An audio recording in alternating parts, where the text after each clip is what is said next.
What's up, everybody? This is Albert, and we're here for the third part of George M. Johnson's All Boys Aren't Blue. This is the final video for this series, and we're going to be finishing off with the last act of the book. So we're on Act 4, which begins with chapter 14 titled Caught in a Haze, and let's get started. So Johnson starts off the chapter talking about the depression that they went through when they were in college, because they were still trying to come in terms with their sexuality, and college, it's a heavier workload. You have so much to consider when you're going in college. You try to make friends, you try to have a life, and while also balancing academics and stuff like that. So that led to a depression that Johnson was going through. They had a 3.1 their first semester, but then the next semester they had below a 3.0. And then the depression that Johnson went through, it led to them smoking weed, have a weed addiction and stuff like that. And they said, I was so concerned that first year with finding myself well outside the constraints of home that I lost the parts of myself that I liked.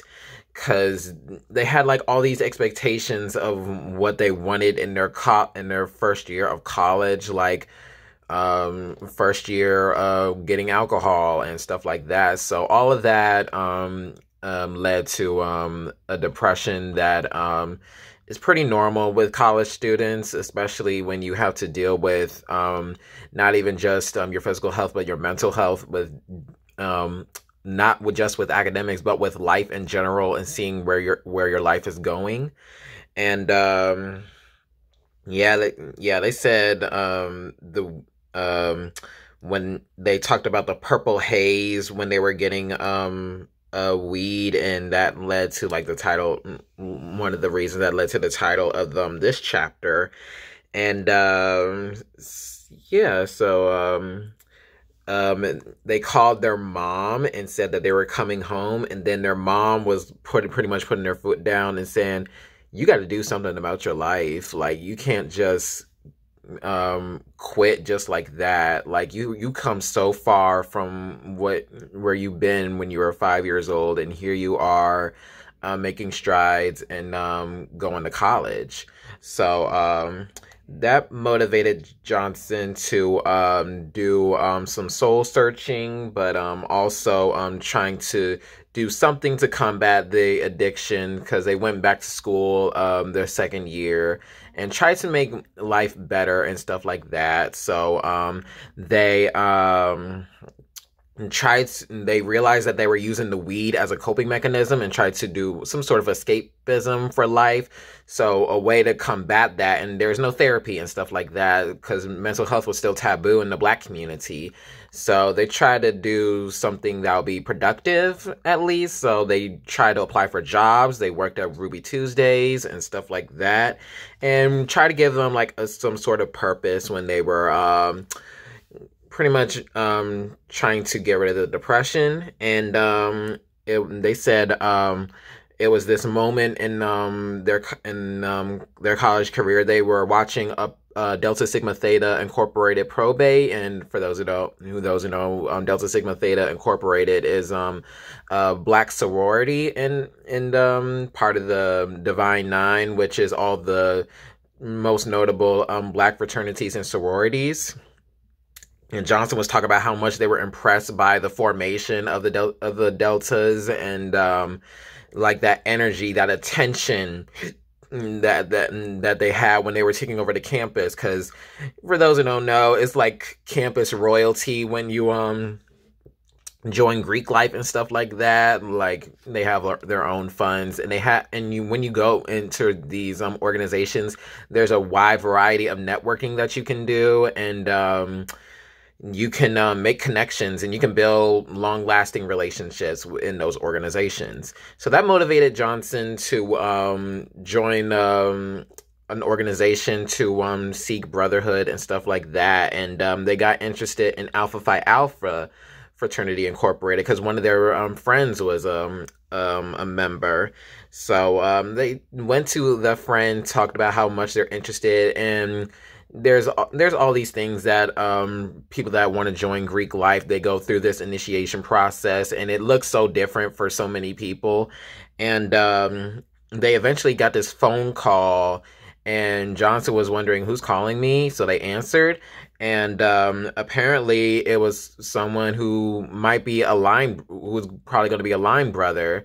So it was late at night where Johnson was driving to this address that they were sent to, and next thing you know, they were getting initiated.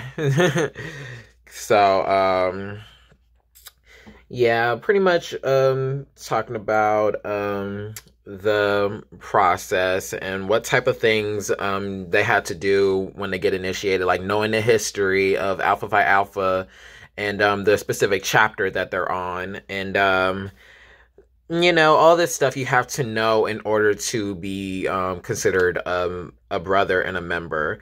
So yeah, so Johnson also talked about because people join fraternities and sororities for a plethora of reasons, like you try to, some people they use it for networking, some people they used for friendship, some people use it for legacy, and because they probably have like a family member that was that part of this, that for Greek part of Greek life. And Johnson was seeing this as like a mission to seek for a masculinity that they can define on their own terms. So it was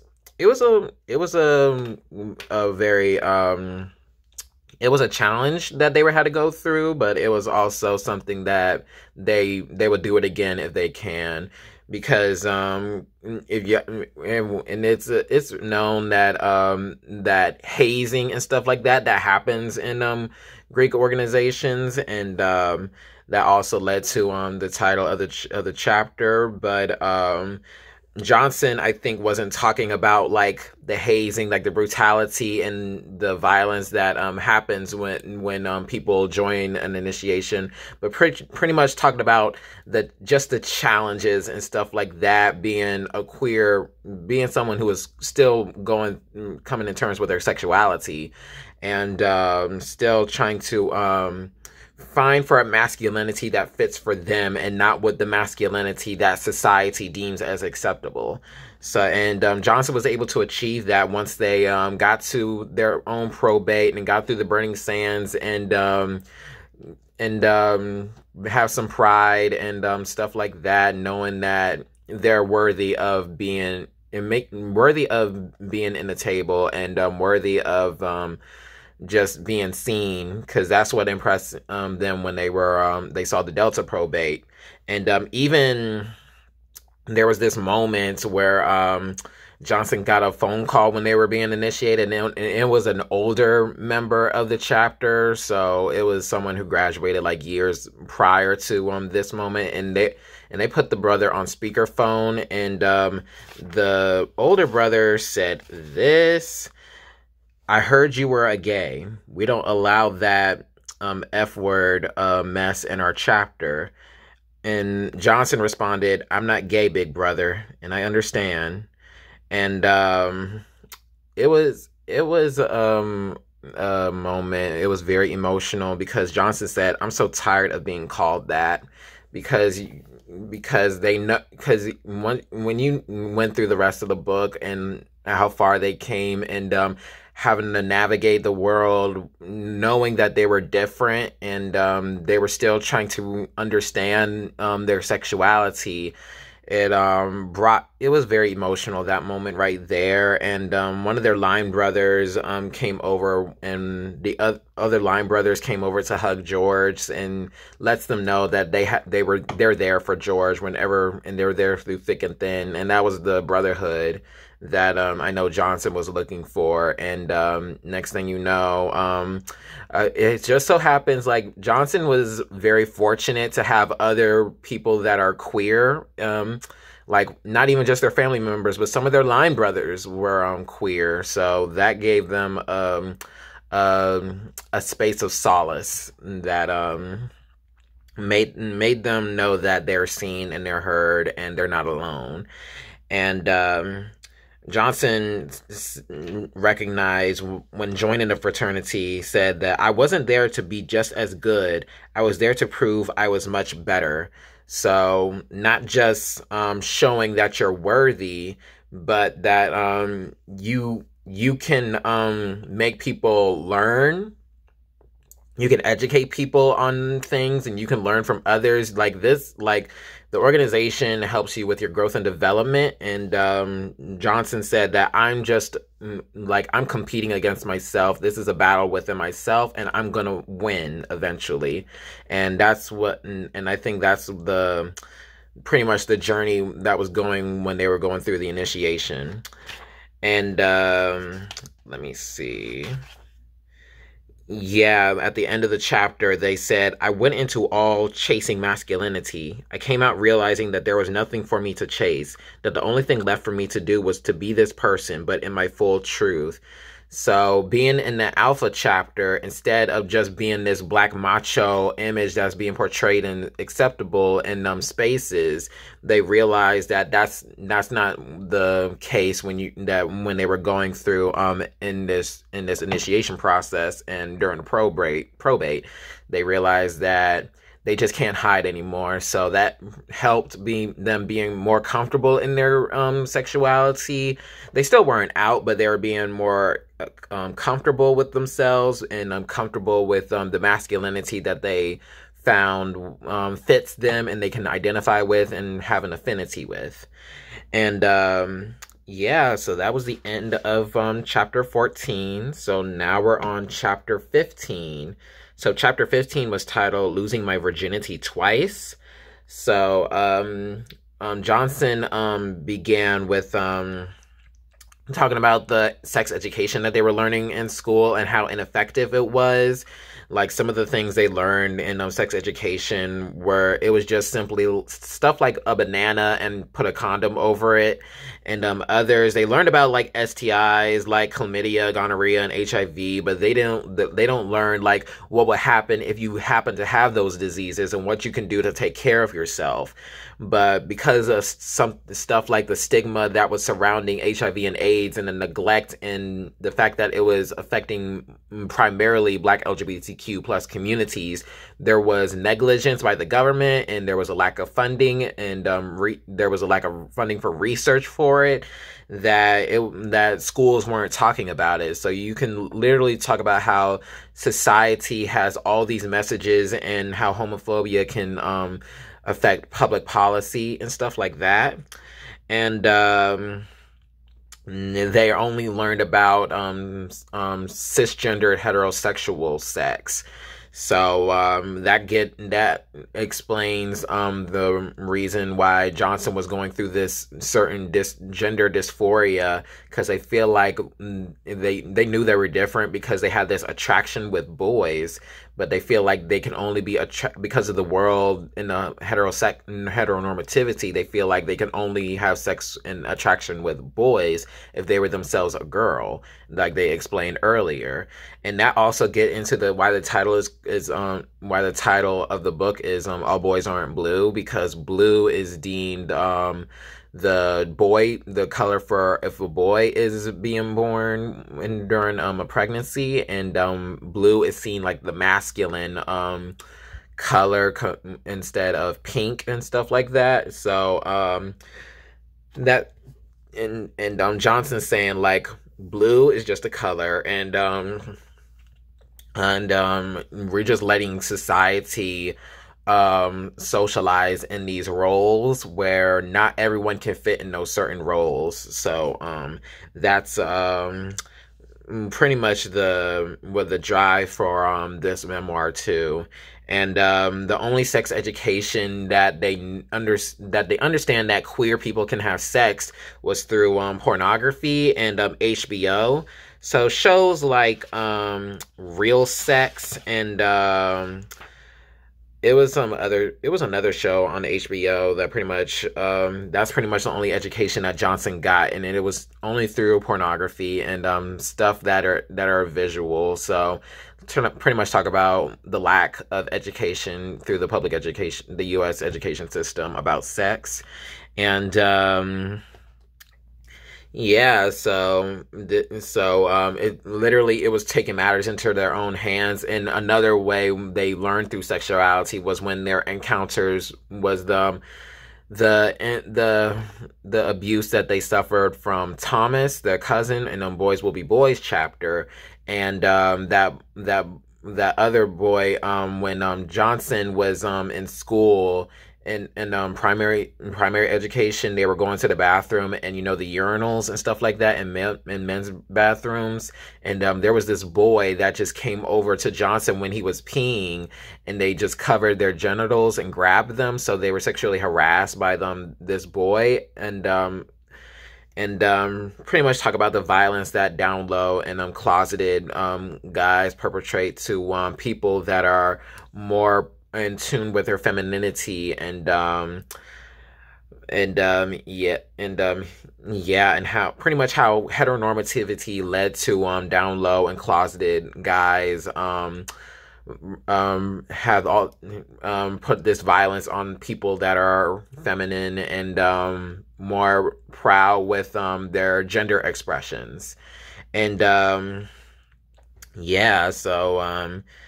fast forward to college. So they got connected with this other student in Virginia Union University, and it was through a friend, and it was through connection with their line brother. So it was a line brother's friend that they were talking to, and they eventually got to meet and decided to hook up and whatever. And they went to their place. They went to the boy's place, and they had dinner and stuff like that. Like, they were having, like, trying to have pretty much having a nice evening. And then the boy was they were sitting on the couch, and the boy was coming toward Johnson, and giving the impression that they want Johnson to be the dominant one during the sexual activity. So I forgot what video it explained this, but there's sexual positions that is known in like LGBTQ culture. So there's the top and the bottom. So the top is the one that perpetrates, and it tends to be the one that perpetrates, tends to be the one that's dominant, tends to be the one that is the giver, and the bottom is the one that tends to be submissive, that tends to be the one that's perpetrated, and is the receiver. And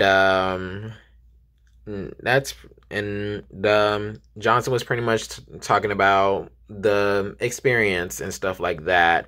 So Johnson was getting the impression that the boy was experienced and stuff like that, and Johnson was inexperienced. So, but even though they were inexperienced, they were pretty much relying on the information that they were getting through pornography and everything else that when they learned about sexuality, and they were taking their time and stuff like that, and it ended up being a pleasurable night. So that was pretty much the gist, and they had sex, and it was the first time that Johnson experienced pleasurable sex, and no one was taking advantage of anyone. Like, it was consensual and mutually pleasurable experience that anyone who has a sexual activity, they deserve to have something like that. And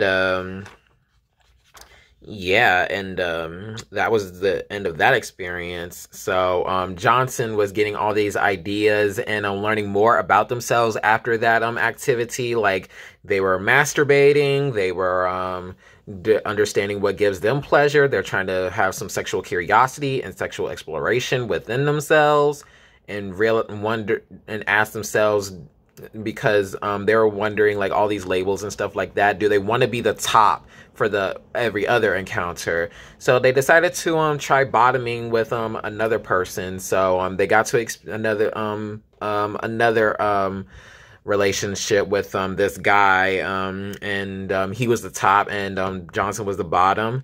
So and that was that was an experience, and Johnson realized that they prefer topping, and but it was, and they realized that they didn't really enjoy being the one that gets penetrated mostly.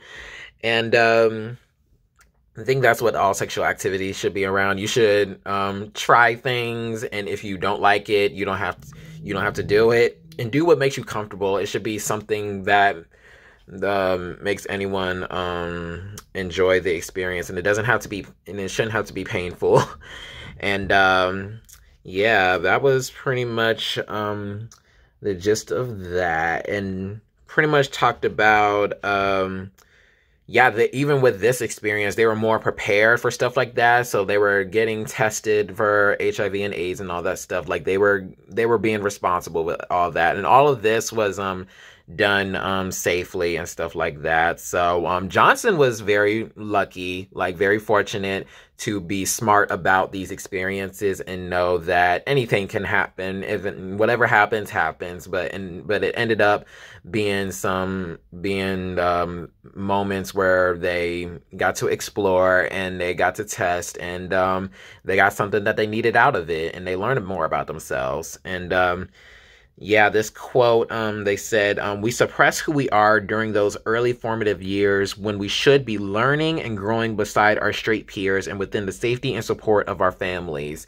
So talking about sex education in heteronormative cultures, because talking about the sex education that they have received in school, and it is only the penis and the vagina, but it's that's not the only type of sex that people have, and know that queer sex is it is not just the penis and the vagina. It can be all types of things that are going around, and it doesn't have to be just penetration. It doesn't have to be just oral sex. It don't have to be just anal sex. It doesn't even have to be doesn't have to be just the transmission of bodily fluids and stuff like that. Like, sex is flexible, and anyone can and it can contribute to the growth and development of anyone.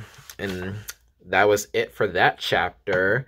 So the last chapter, this is the final chapter, and it's titled Don't Know Why I Didn't Call, Chapter 6.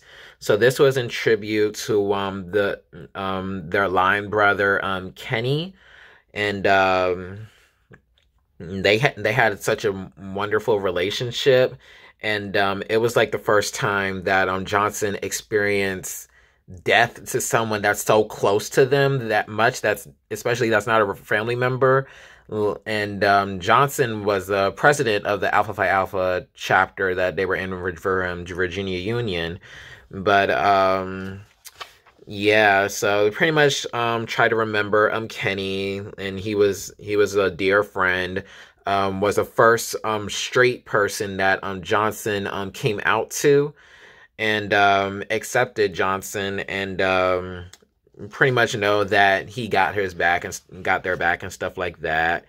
And yeah, like it was very emotional. It was like this was before Nanny died, so this one was a death that was so personal to Johnson. And know that it was the same way with his dad. Like, even though we have different identities, even though this is you are part of an identity that tends to be oppressing me, I can rely on you to protect me when the other oppressors in that group are trying to harm me. So yeah, so it was a nice chapter. Like they were they try to remember like all the jokes and the stories that Kenny was bringing. He was such a light to them, and they always go to Virginia Union because Johnson lived in New Jersey, and the Kenny lived in Philly, so they always go to Philly because Kenny didn't have a car. So Johnson goes to Philly, and then Kenny drives the rest of the ride to Virginia Union, and pretty much like a big brother type of figure that Johnson needed, and know that masculinity, that straight men can be masculine, but also accepting and understand and try to understand queerness and stuff like that. So it was a nice moment. And yeah, it was a death that Johnson was still processing probably to this day, because it was someone that's a peer and it's a young person, and I think they just turned 21. Johnson was getting ready for their final semester in college, so and it was during the winter break when Kenny died, so they were trying to process this while they were taking classes. Excuse me. And yeah, it was yeah, when they were trying to during the funeral and stuff like that, he was in communion with his other line brothers, and they realized that they got each other's back, and they tried to laugh and cry together, and that sense of community that I know Bell Hooks mentioned in All About Love. And through Kenny's death, Johnson learned that is the lesson of death, though. From death comes rebirth, a rebirth in thinking and processing and living. Because when someone dies, it hits you differently. There's a significant impact that it really changes how you see life sometimes, even when death is inevitable. But someone who's young and stuff like that, like, it makes you try to appreciate life more and stuff like that. Like, you remember how much that person had a impact to your life. And Johnson was thinking about how you constantly change, and the past you is dead, and now you're a new you, so it's a rebirth. So thinking about when Johnson was became this different kid, and then that different kid became into someone that is outspoken and being in tune with their sense of self, and try to understand the world around them. And they're constantly learning. So, like, you're not the same person when you were 5. You're not the same person when you were 10. You're not the same person that you are now. And you're not going to be the same person in the future. So, that's what Johnson was talking about. And, yeah. So that was the end of All Boys Aren't Blue. So, yeah, this is an easy read. I know this book is gonna be in I think it's gonna be in some high school classes to help teach people about queerness, because queer people exist, and we should learn how to treat them with dignity and respect. And even if you don't understand it, this is like a good guide into what you should do and what you should be learning when you interact someone who identifies as queer. And yeah, so yeah, definitely check this book out. It's very simple. Like, Johnson is a journalist, so makes things digestible, and it's something that I think anyone can like, even if you're someone who doesn't identify as Black or queer, this is something that is a human experience, and you'll know someone who identifies as Black and queer, and try to understand how their experience is connected with yours. So do what you have to do to uplift Black LGBTQ plus people. So yeah, thank y'all for tuning in with me with this series, and I can't wait for what the next book will be. And yeah, take care of yourselves, stay blessed, and follow my reading list at Raisin Souls on Instagram, and my personal Instagram at Intellectualbert. And I'll put them in the description box below. So yeah, I'm happy that I got to read this book. This is my second time reading this book because it's such a good read because this is a new book, so everything is up to date, like it's recent and stuff like that. Everything feels fresh, and this is the first book that they got to publish. And I know Gabrielle Union is about to make this into a television series adaptation, and it's going to be like a different world, but in a Black queer perspective. So thank y'all.